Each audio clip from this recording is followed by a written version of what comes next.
Hope is housed in a Belgian factory where millions of doses of the vaccine developed by German scientists from BioNTech and the US pharmaceutical giant Pfizer are being made.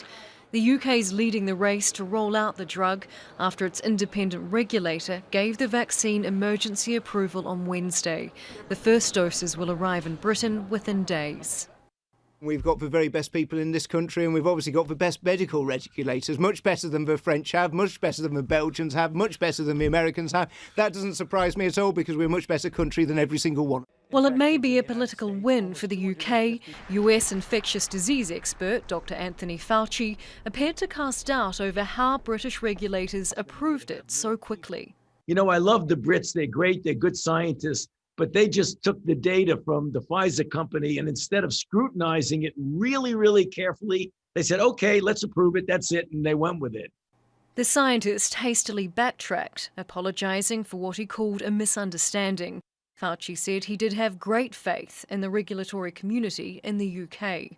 It's essentially a temporary approval, one that is made under extraordinary circumstances when there are risks to health and no other treatment available.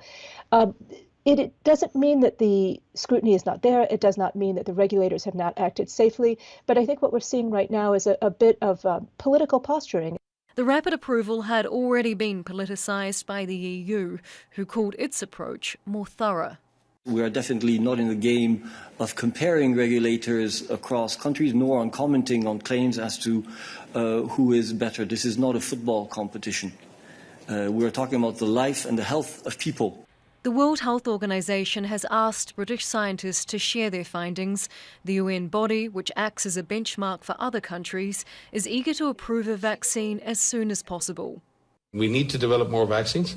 We shouldn't stop. We need more than these 3 or 4. Yeah. We need to increase production. We need to pull the price down.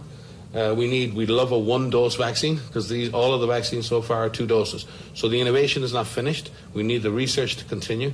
And we need everyone to support that research. I want to thank the scientists. The British regulator says the strict standards have been met to assure the vaccine's safety and effectiveness. The rollout is being cautiously welcomed in the UK. But the race to regulate exposed rifts between scientists, undermining international efforts to prove it's safe and ready for use.